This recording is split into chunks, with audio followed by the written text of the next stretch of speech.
Welcome everyone. Welcome to this National Trust session, our second call on the impacts of COVID-19 on the heritage sector. We had a call last week where we focused on the impact on the charitable side of our sector. And today we're co-hosting a session with the Canadian Association of Heritage Professionals to talk more specifically about impacts on the industry. The goal is to share, but also to listen to everyone calling in, and we've got about 300 people participating in this conversation. Obviously, the health of Canadians is the most important thing we all need to think about right now, and we're all taking the measures that we need to keep Canadians safe. But we're also already seeing important impacts on our sector: disruption, closures, layoffs, lost revenue, and concerns about the places and the people that we care about. Before we jump in, I just wanted to share a little bit about what the National Trust is doing, and maybe we can advance to the second slide. We are acting as a convener, as we always do, but I think ramping it up even more so during this time. And our plan is to open up these Zoom lines every 2 weeks for the foreseeable future, to give lots of opportunity for people to come together and hear what's happening and share the issues that they're facing in their own communities and with their own historic places. We're acting as a clearinghouse. Watch our newsletter, and you can sign up for that newsletter. I think the information is on the screen to keep abreast of measures that are being announced that could be beneficial for the sector. We are an advocate, but we need your input and we need information. We need partners, so we're really pleased to be working with the Canadian Association of Heritage Professionals. The industry voice is more important than ever at this moment. And we're also reaching out to our partners at the Canadian Museums Association, Ecomos Canada, the Royal Architectural Institute of Canada, and others. We need data. So again, part of the discussion today is about capturing data, but also just real tangible examples of the impacts that our sector is facing. And we'll be responding. We've already been in communication with the Department of Canadian Heritage, with Parks Canada.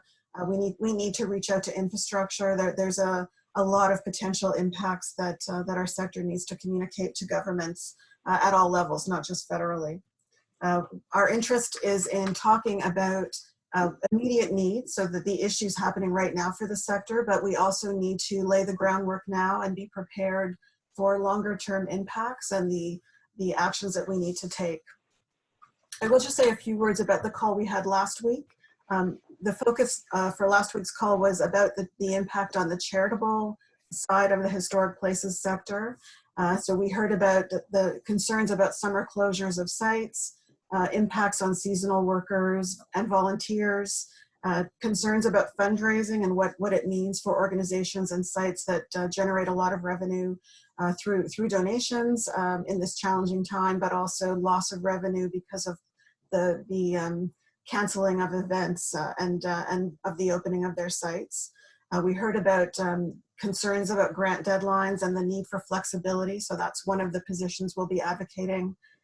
Questions about whether the relief measures being announced are going to be relevant, or how to make sure that our sector is positioned to benefit appropriately from those measures.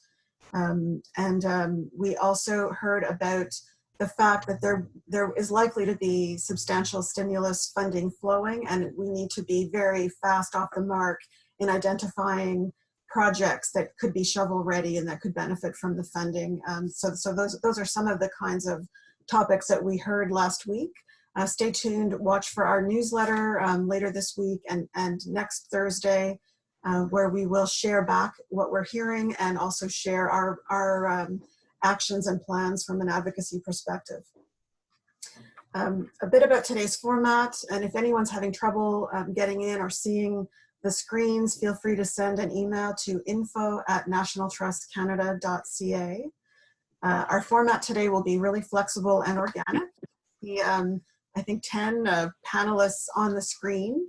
We'll be inviting them all to weigh in and make comments, but we'll also be watching the Q&A box for your questions. We know we have many people listening and seeing the screen.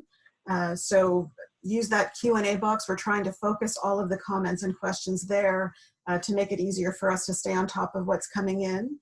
and feel free to use the thumbs up voting functionality to, if you want to add your voice to questions that you really want to hear answered today.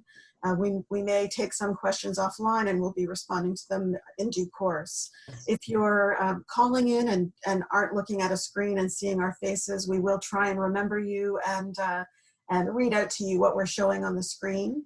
And again, if you want to submit a question and you're on the phone line, you can do that by sending an email again to info@nationaltrustcanada.ca.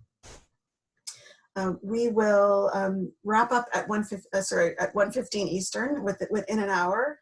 And as I said, we'll be sharing reports back to you in our newsletter, so stay tuned for those.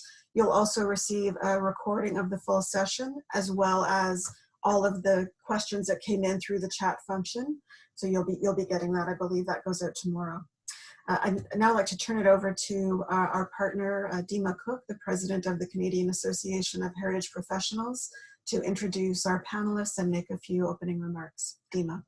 Thank you, Natalie. I just want to thank the National Trust for giving us an opportunity to partner with them on this event. We're going through our industry a lot of changes, as I'm sure you're all very, very aware, as we each sit in our own little homes having this conference. And the CAP are very interested. We're very interested in hearing from all our members, understanding what situations you're each going through. We've gathered a panel of trying to reach all aspects of our profession and of our organization. And we want to understand what is happening on the ground from your point of view, from your businesses, from your practices, what you're seeing, what you would like to see, and certainly what role CAP can play in terms of advocacy for you to help, both with the funding that is coming from the government and any concerns related to that funding and getting projects going and getting industries to survive while we continue through this period of uncertainty. I'd like to just introduce all our panel members today. So myself, Dima Cook. There's Daryl Carrew from the City of Calgary who's joining us, who's just raised his hand. There's Robin Hayter, who's an architect in Toronto, a conservation architect. Eric Hansen with the City of Peterborough. Donovan Pauly with Clifford Restoration. Tom Morrison with Heritage Standing, a structural engineer. Mary McDonald with the City of Toronto. Alan Stacey with Heritage Mill, also in the trades, and Natalie Bull, of course, who you've just met, and Chris Weeb is also on the line from the National Trust. I think we're going to we move to our questions for the day. We're really looking to focus on, there we go. We're looking to focus on two main issues. We can intertwine if anybody has other questions, but the real big themes that we are wanting to ask about and focusing on is what are the issues? So what issues is the heritage industry facing right now, and what are you worried about? And what programs and measures should we all be advocating for to help the sector now and beyond?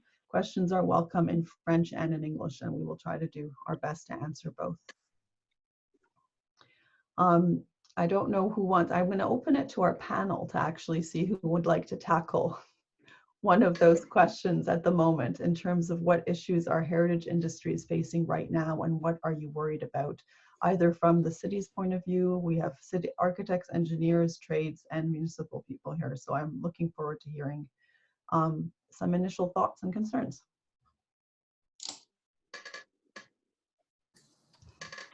Well, I'll start because I think it's important that there's a question that has to come before this. And I think really it is, what would Jane Jacobs do? I don't know how many people can see the t-shirt. This was given to me by my kids. And I think it's an important, it's meant to bring a little levity, but it's also an important thing. I don't know how many people have read Dark Age Ahead. I think way back in the early 2000s, Jane had it right. She said there's 5 things going very wrong. Community and family is breaking down.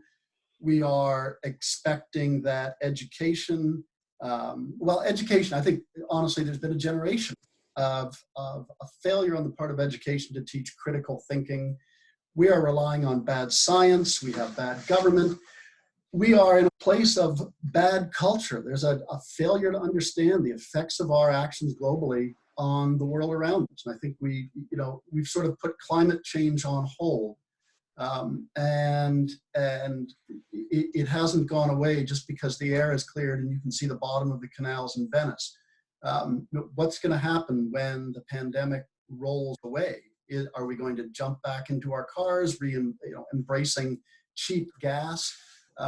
This is an opportunity for global systemic change in the way we understand how we do business. And heritage preservation is a key to that. I don't know how many people remember Ed Masria a few years ago in Ottawa said that we are agents of change, but we have to understand ourselves as environmentalists first. And I think in some ways recognizing that we need to be at the forefront of rebuilding community in a post-pandemic age is vital to understanding the issues that we're facing us. We've got to shut down beliefs that progress is predicated on the actions of developers, and that when municipal government is told that prosperity comes with unfettered and unmitigated building campaigns, we need to think twice about that kind of thing, because development in our climate emergency post-pandemic world isn't going to be one that is driven by a neoliberal agenda on the part of the moneymakers. So that's my 2 cents worth. I kind of thought. Sorry, I might just jump in, Eric, and also acknowledge a question that came in through the Q&A from Jerry in Newfoundland about if ever there was a moment for us to do a great job of expressing the benefits of historic places and investment in historic places, it's now. Yeah. The environmental, economic, social benefits. And so our work at the National Trust will be to get the best version of that language out as part of our advocacy work. So we'll share that out with everyone. I think I was waiting and hoping Eric would start, because I think he starts it off on a good foot. My thought is that anyone that has the idea that the industry is on pause for a bit is going to come back, there'll be some stimulus funding, and then it'll go to what we used to be doing. I don't think that's going to happen. I don't see that as likely. I think there's a big step on managing mental and physical health that everyone needs first, because this is going to take a little while, and then if you're not getting that, you won't get a break. But this is going to be something that changes the industry. It's going to change the pressures that are on us. It's going to change the focus of funding that's going to our clients for different opportunities. But it's also a big chance to kind of rethink what we're doing and how we're doing it. When there's major problems, society kind of recenters and looks at what are our values and what gives them a feeling of permanence, which fits very much into our industry of dealing with old buildings. There is going to be a great demand for us to do this well, for us to work inside these constraints. It's going to be a different world, but there is the need for us to help society by providing the work we do and the work that we like to do. But we might have to change a bit how we do it. And one of my big worries is that we won't be quick enough to start saying, how do we actually deliver to people what they need? How do we make sure we're getting this value back to society to build off what Eric says, to build off of this chance to be agents of change and rebuild community? Yeah, this is Mary in Toronto. I think, I think if we don't make that case really early on, we're literally and figuratively just going to be steamrollered because of all the projects that that are coming on stream. I mean, one of my biggest concerns is actually those projects that are in the middle of construction. Anybody who's been to Toronto sees a lot of facades shored up on frames, and I'm hearing of now major development firms going under, and I don't know what's going to happen to those facades that are up in the air. And I've always worried about that, just in terms of solvency issues. And it makes me think that one of the great opportunities here for the industry to find that to marry with some of the concerns of the day, like housing. Eric, I know in Peterborough you've had a very successful program of having larger buildings that are already built, so no one needs a shovel to create affordable housing. finding those opportunities, those kind of marriages of topics, I think is also really important. And we need to be facilitating, not seen as getting in the way, which is often the feeling about some of our work.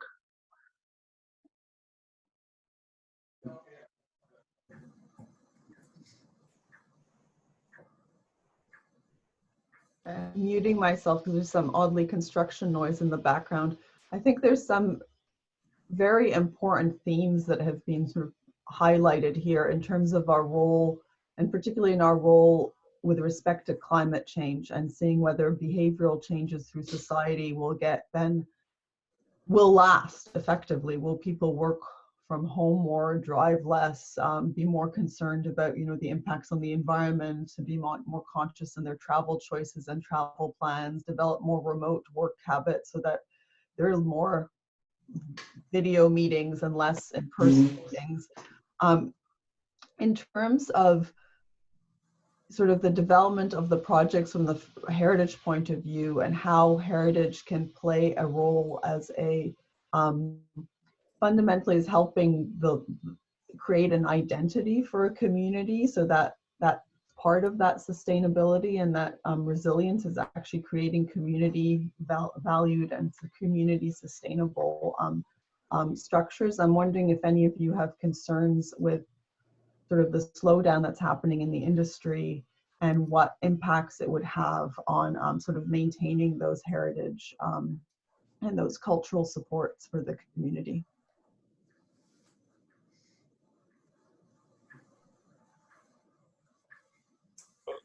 If you're asking about the slowdown in the industry, I have not seen the slowdown to the extent that I was expecting to. I've seen there being greater focus on more demand, saying we need to get better solutions. We need to make sure we're doing things at lower cost. So as I say, there's been a change in focus. But I think if we're able to adapt to what these needs are, it doesn't seem like it's changing drastically yet on my projects. And again, this could be my market different from others. I don't know. What I've seen here is Daryl from Calgary. What I've seen here is the larger projects are slowing down more quickly than the smaller projects, where we had to bring in trades from out of town. Some of them have returned to their home. We can't bring new people in. The supply chain has been disrupted. The smaller projects, where it's more almost exclusively a local employment, those have not slowed down. But the larger projects are definitely getting mired down, and I think we're going to see them come to a halt in the next couple of weeks. I'm sort of interested for hearing from Donathan and Alan about how they're living through this situation in terms of the projects. Is there a concern of sort of maintaining staff and then staff returning? I think one of the challenges in conservation is always finding qualified trades to do the work. And if there's this shift, removes qualified trades away, like hearing from Calgary people leaving the city, is that something you're anticipating, concerned about, and sort of getting your own staff going, your own projects going, and making sure that that we end up at the end of this with still a good collection of qualified people to do the work? If I may, it's Donovan here. We're still fairly busy. We're in a bit of a state of figuring things out still since the announcement last Friday. We have a number of projects which are on full stop, and some that are functioning at just a basic health and safety sort of level. But we still have a significant amount of work on the books. It's actually, well, from my perspective, interesting to see, because I didn't realize how busy we actually were because I was so busy. But yeah, it's a bit different. It's a new thing for me, working from home, which hasn't been too easy, but because my wife's there and she's looking after my son. And yeah, we're kind of sharing office space and coming to grips with that. But in my role, there's still a whole lot of site work to do.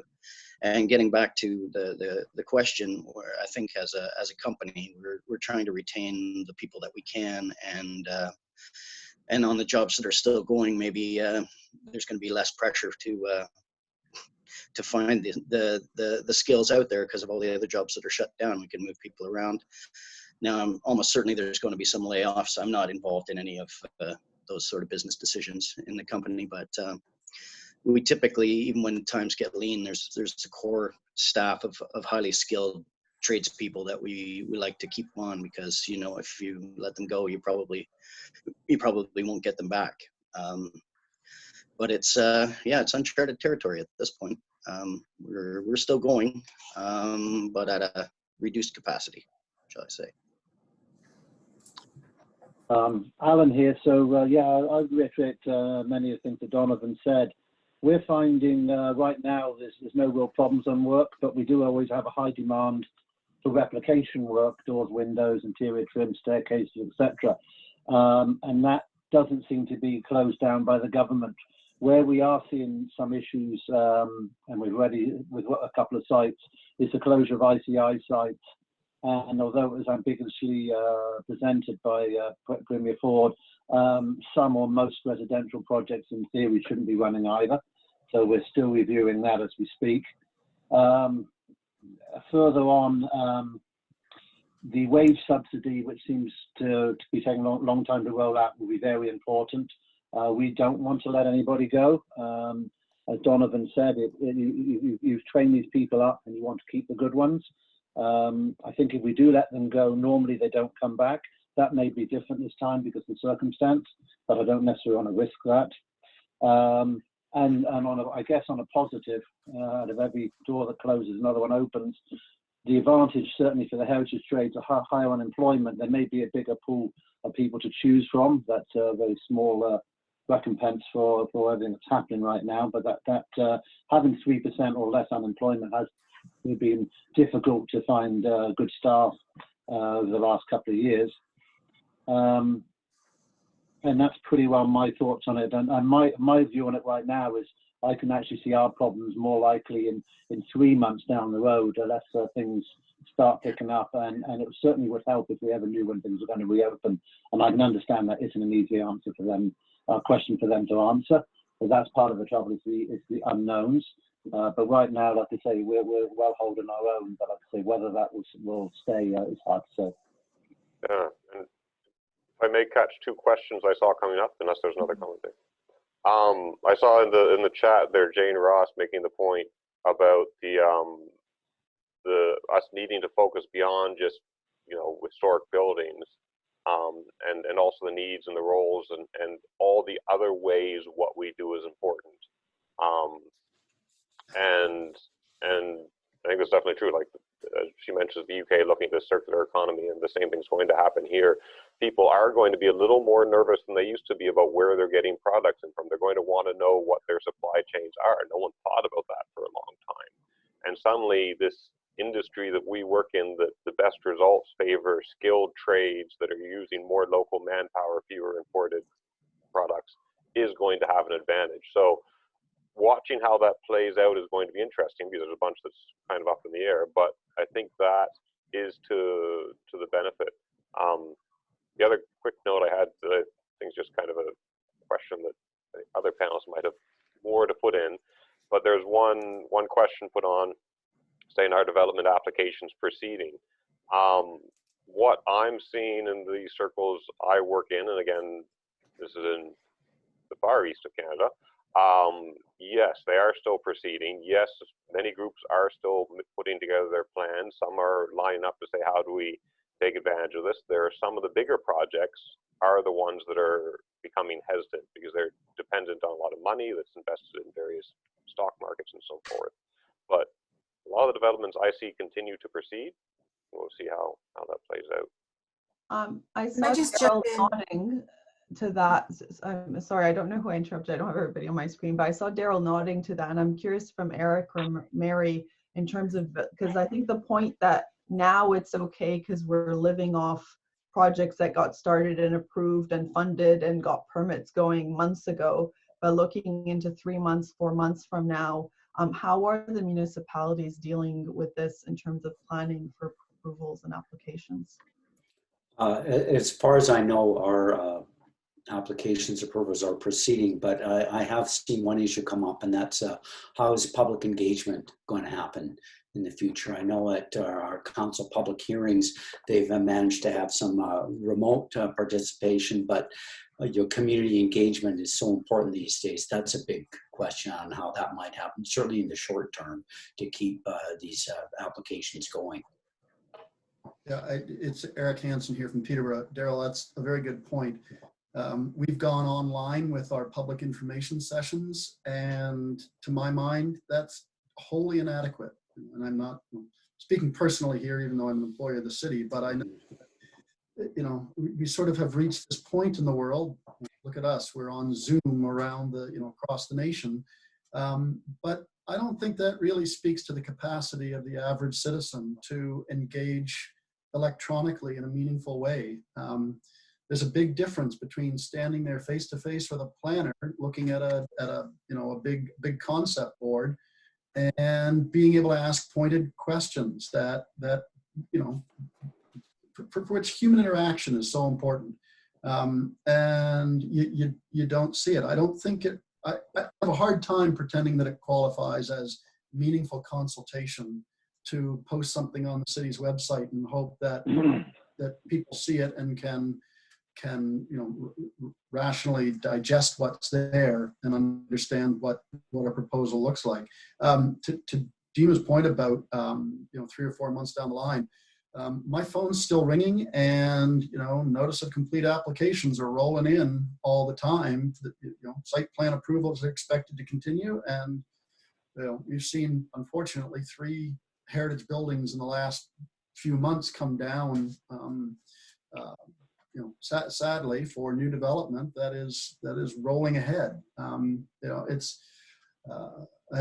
To reiterate a little bit about what I said at the start, we've got a chance for a reset here, but it requires us to take on the status quo at a level and at an intensity that I don't think the heritage community has really ever been able to muster in Canada. I noticed Dinu Bamaru had a comment in the chat about the creation of a foundation that would drive in a kind of a project management partnership building way, the way some foundations have in the States. I thought that's a very good point. We have to muster energy across not just our industry, but across the rainbow of agencies that are about building community, and partner with people that wouldn't have seen themselves as being heritage advocates even a year ago. Because I think coming out of the backside of C-19, we need to be a powerhouse of advocacy. And for too long, we have been reactive instead of proactive. I'm just comment on one of the questions that was raised was from Jerry at Heritage Foundation, who's talking about historic downtowns that are going to be very badly impacted by small businesses who are closing and who are and looking to see what, I guess that fits into the thing of finding a way of advocacy and support of small business, because they in fact inhabit a lot of those heritage buildings in historic downtowns, and how they can be supported and maintained. I'm sort of wondering whether this is an opportunity to really also push for that heritage tax credit, which is being dangling from the federal government. Yeah, no, absolutely, Dima. And I think what we learned from our last go round when the private members bill proposing a tax credit was introduced a couple of years ago is that we were not loud enough as a sector. We did not make enough noise. And again, I think having CAP involved in this discussion as the industry, you are a powerful voice, and government needs to hear from you that would be beneficial. And if we can re-profile that idea of a rehabilitation tax incentive into a stimulus measure, this is our moment. Like we've got to make it happen now. Really quickly here. I mean, I think that's a great point, all. And just circling back to what Tom was saying about kind of local resiliency and this opportunity to really flag that as being one of the upsides of heritage conservation and rehabilitation. I think within the heritage sector, we have a lot of data, And I remember seeing some really good data from Paul Saplinzi and others at Plus VG Architects around the amount of local labor that each of some of their projects were generating. And I think that there's a lot of like sleeping data within the heritage sector that we can marshal from firms like Donovan's and others that are working to really reveal quite quickly the fact that this is where you get your biggest bang for your buck if you're going to be stimulating this area, but also that it isn't open to disruption of those supply chains like you were talking about, Tom. So it's actually kind of future-proofing your work. It's hammering the same thoughts home again and again. I mean, doing what we do is better for the environment. Doing what we're doing is better for the local communities. Doing what we're doing is better for developing skilled trades and higher paying jobs.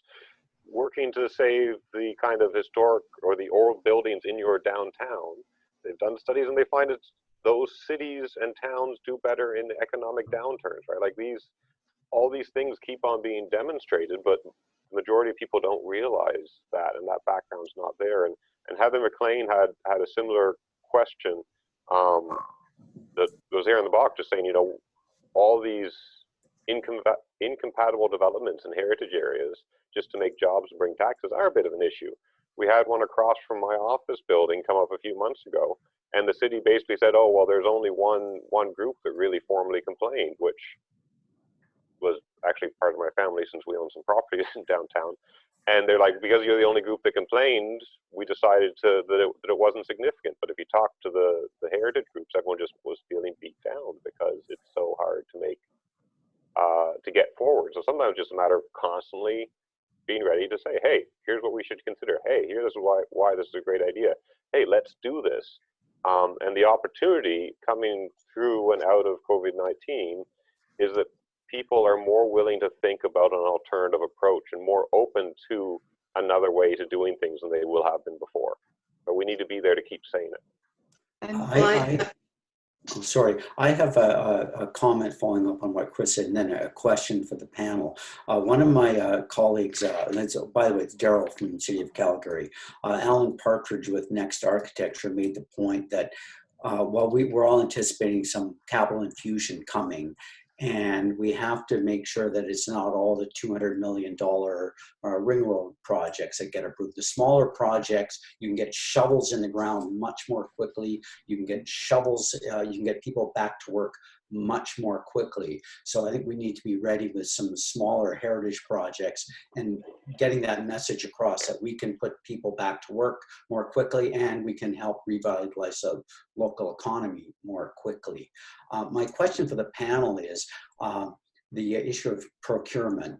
We're about to put some major projects on the market now, and we're hearing things we may not even get a response to that because the contractors are going to be very reluctant to put forward costs for projects because there's so much uncertainty. I wonder if any of the other panel has had any experience with that yet or any thoughts about that. I'm just going to jump in. We're getting a request from our listeners. Panelists, when you start to speak, just identify yourself and what region of the country you're from. Thanks. Hi, this is Mary, City of Toronto. Daryl, because of the machinery in the City of Toronto, people have been pretty much spending a lot of the time recently just trying to figure out how to function. And haven't had a whole lot of time to look forward. We know that there are priorities in our procurement group for procuring work related to like COVID-related health services. But we're just starting now to put try to get some out onto the market. It's hard to know if people are going to be paying attention to that. But we haven't had any negative response yet, but we're just starting to get our heads around that.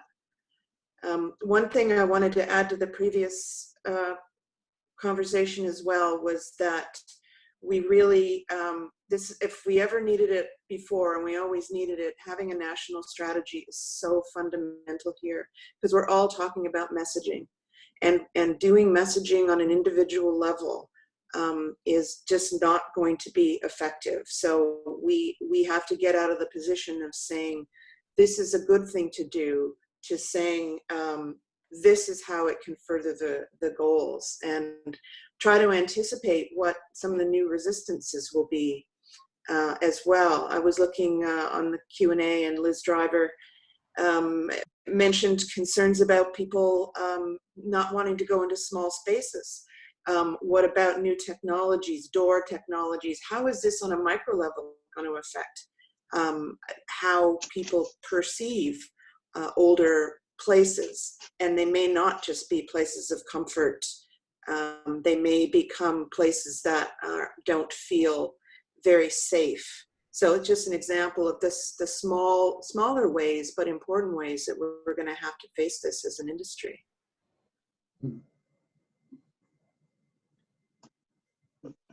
I'll make it. Tom Morrison from Fredericton. Just a quick comment to Daryl's question. I think this is one of the challenges that often comes up in the heritage industry is if we approach a project acknowledging unknowns. So if we go in saying, okay, I don't actually know everything, but if we slowly figure this out, we might be able to save a bunch of money, it makes clients really uncomfortable. Yet the projects I do that on and work with the clients on, we are way more successful. The final costs are much lower, and the value we can retain is much higher. So I would say yes, there are going to be greater unknowns for the contractors.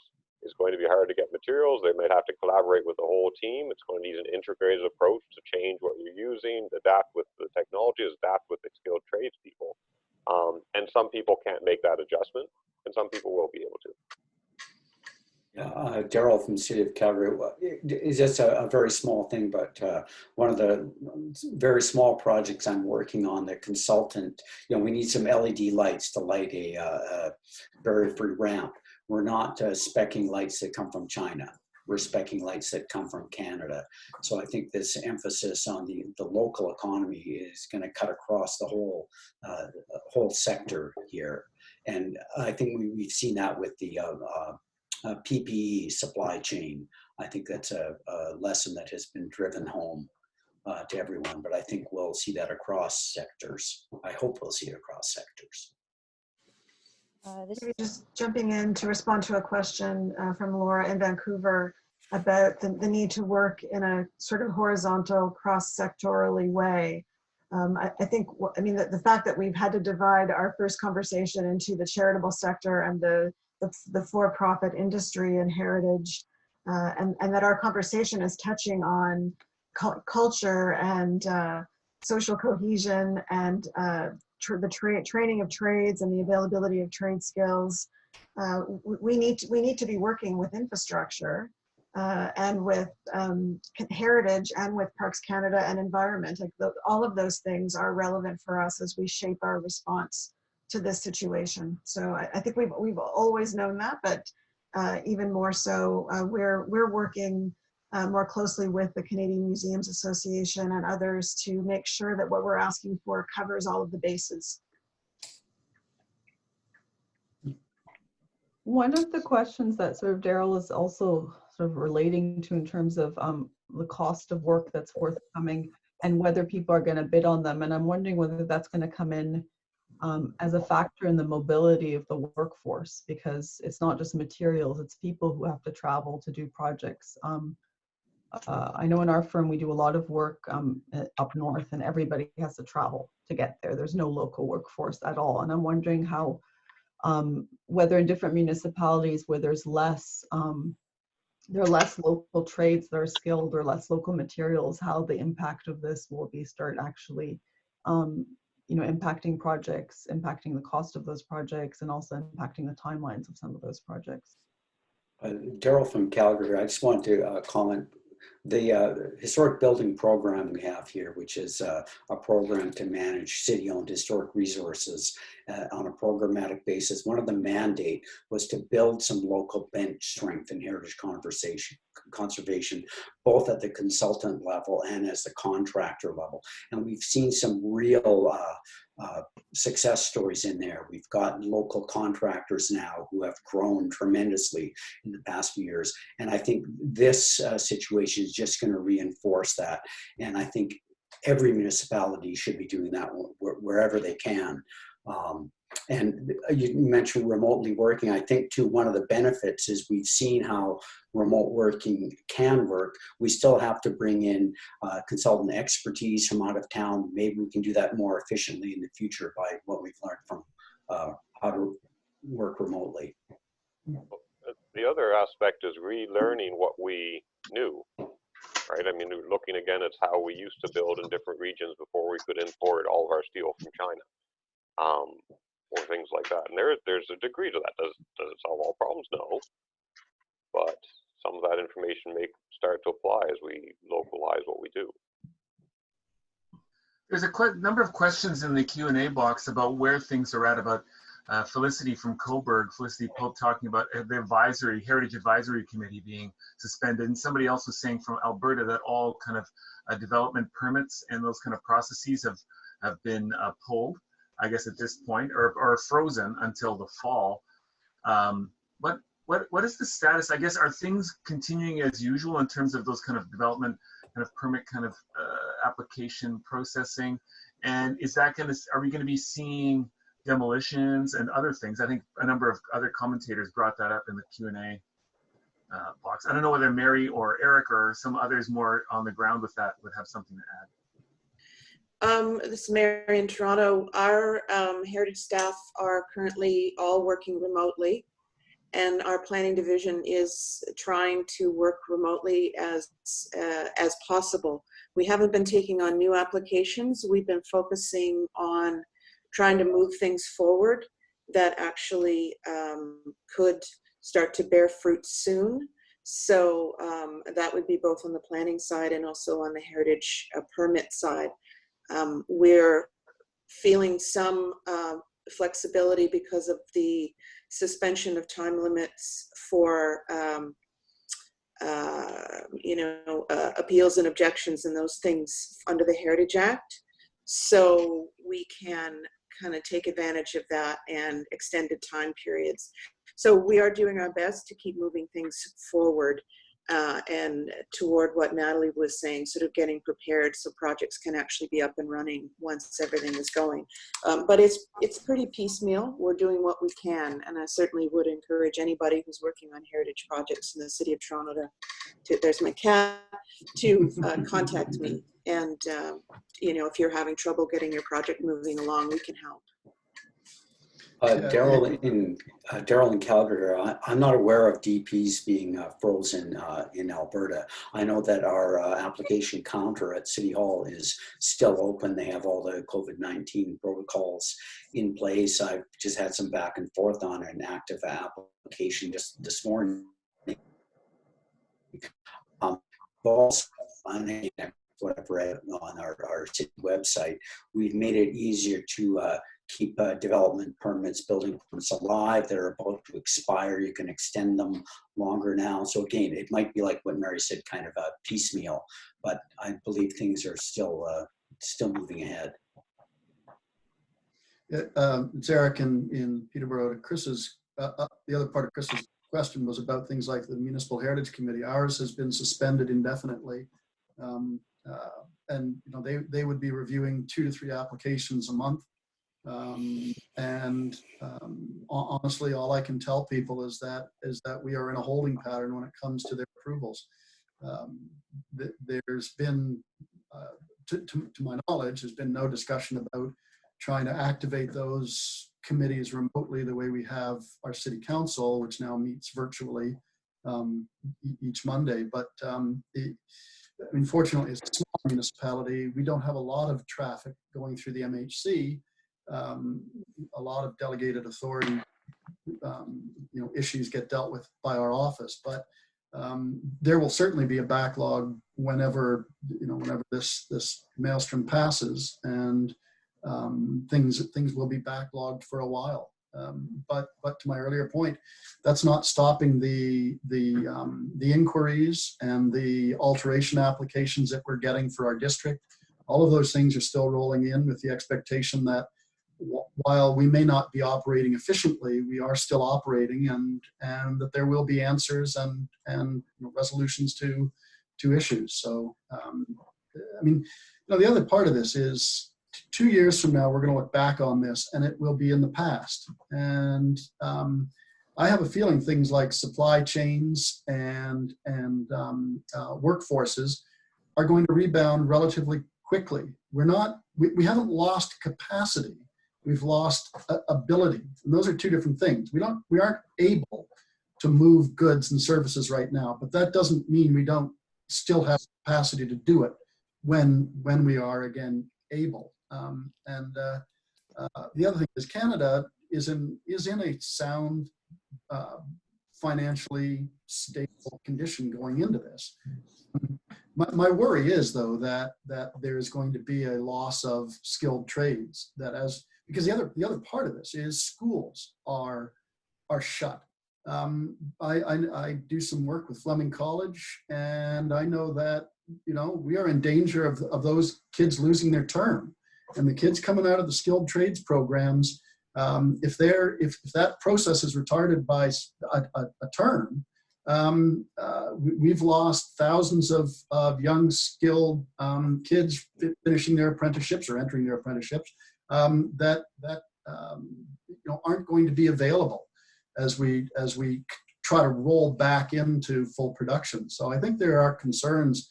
There are secondary and tertiary concerns about how the economy will rebound, but I think our capacities are going to come back very quickly. I did notice there was an interesting comment about concerns that there will be that the not-for-profit cultural sector, like museums, are going to get pushed to the back burner. It's not essential to a recovery. And I really do hope that as advocates, we speak in favor of making sure cultural institutions are stable and safe, and we advocate as well for the not-for-profit sector as we do for our industry. No, and I think it's important for us to make sure that the particularities of our sector and our places are covered well by those measures that are being rolled out by the federal government, and the work we're following, the work that's being led by Imagine Canada for the charitable sector and Canadian heritage measures. So it's really about being clear what's different about our sector, what other measures do we need to be thinking of. And not just federal, but also thinking about what might happen provincially and locally. We've been talking with government about the fact that the federal mandate letters include a focus on getting a better statutory protection for federally owned heritage buildings, but how can we add to that work the measures that are most important at this moment, measures like a do no harm policy, so that federal investments aren't going to do more damage for historic buildings than good. And I'm reminded of 2008, our last big challenging time when there was stimulus money flowing after that period that was being proposed to using it to, for example, demolish 50 pre-Confederation buildings in Brantford. So I think, we need to get that messaging out quickly, that at every level of government and for all of those investments, we need to be in a position to quickly direct it to good projects that are thought through and that are good culturally and socially, as well as economically. This is Mary in Toronto. One of the things that I think is a tremendous opportunity that also speaks to the local is taking advantage of the extraordinary community cohesion and support networks that are developing in neighborhoods and in cities. People are banding together for a specific purpose and are creating networks. And at a local level, to be able to capitalize is the wrong word, but take advantage of something that is already happening in terms of local community initiatives, to recognize that there is great power there is going to be really important as well, because that will be able to stand against that mass demolition in Brantford that happened, and with people saying, you can't you can't erase this area. Our community is important. I think there's a degree of, to the heritage community to be more demanding, more demanding of all of us that are professionals that act in it, saying, okay, can you get me a better solution? With the challenges to the nonprofits, especially, I guess let's say that the house museum groups, they're probably not going to have as much funding that's regularly available to them, but there will be other funding that becomes available. I expect if they've got projects they want to do. That's going to be a challenge, but also we can help our clients to see, okay, what can they do with these resources, and to adjust. I noticed, Tom, to that point, it's Mary and Natalie, someone had mentioned on the Q&A the possibility of the trust or some federal organization playing almost matchmaker. Because what Tom is talking about is finding people who have needs with people who can fulfill needs. And that's something that is going to be, I think, also really important.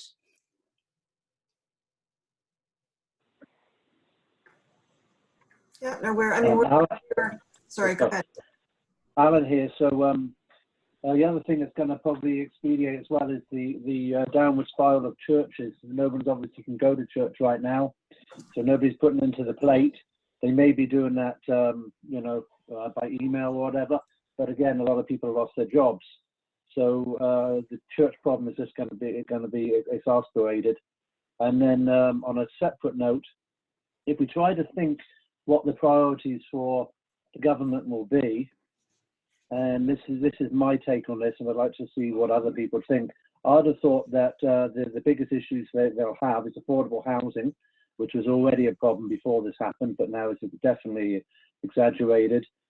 Job creation, obviously, and most likely mental health as well. So any infrastructure packages, which I'm assuming will be coming from the government, will be focusing on this, and it really is a question for the heritage community how we can fit into that package, because I don't think there'll be money for heritage per se unless it fits into one of those three areas that I think they'll look at predominantly. So I'll just put that out to everybody and see if anybody has any comments on that. It's Eric here in Peterborough. I think it makes a good point, but why maybe one of our advocacy strategies is saying that one of the lenses you use when you allocate that infrastructure and stimulus money is it supportive of climate action, and is that climate action one that is best served by heritage? So I know Graham Singh's among the participants. He's made a couple comments, and one of the things he drives is adaptive reuse of places of faith. And I know in Peterborough, we've got 10 to 15 places of faith that are going to close. If I had my way, I would say that adaptive reuse of structures, redundant structures on a monumental scale, need to be used before a shovel goes in the ground to turn earth. Unless we have used up everything we've already built and maximized the embedded carbon in it, you don't put a new building up. Right now, we're looking at the potential demolition of a beautiful mid-century modern church so that they can build a smaller sanctuary and add 30 apartments on the site. And I'm thinking, if that can't be done in the shell of what's already there, we're really, we're in the weeds. There's got to be a reimagining and a reset in the way we think about what constitutes a resource. It's not ore in the ground, it's the building that's already standing. Mm-hmm.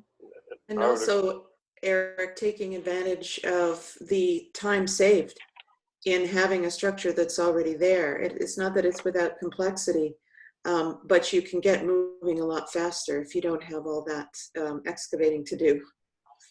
Well, there's more to it than that, though. There's things, and Tom touched on this earlier, about when a developer is sitting on a construction mortgage at 6%, knowing that his carrying cost eventually is going to be 3% once the building's done, they scramble, and nobody wants to and it's a myth, right? This this business that it's so much more difficult to renovate and restore an existing structure than it is to start new. It is, yeah. We have to break down some of those myths. You know, people Yeah. say, man, a church is brutal. No, it's not. It's an envelope that you are free to reconstruct inside those walls that aren't going anywhere. And there are myths propagated by the profit makers that need to come down so that real community building can take place. Oh, it's not just the profit makers. I mean, our own industry can do better. I mean, lots of us do great, but our own industry can do better at looking at finding ways to get better solutions. Our own industry can do better at practicing an engineer, saying, oh, hey, this is a masonry arch. Let's make sure I understand how it works before I try to retrofit it. So I think, again, it's all old buildings we're caring about, not just the designated ones. We want to take advantage of exactly what Eric says, make sure that's leading the way, and we want everyone to push for better solutions. We should have clients that are turning to us and saying, okay, great, you need to do better, because if you go to heavy industry, that's what they do to their professionals. And we need to have ourselves sitting and constantly pushing each other, saying, okay, we need to do better. We need to get better solutions. We need to keep demonstrating why people should be coming to us as professionals instead of rebuilding a new one, because this is the better solution. I think this raises a really interesting opportunity here, and certainly these talks could maybe instigate a side one is shared data.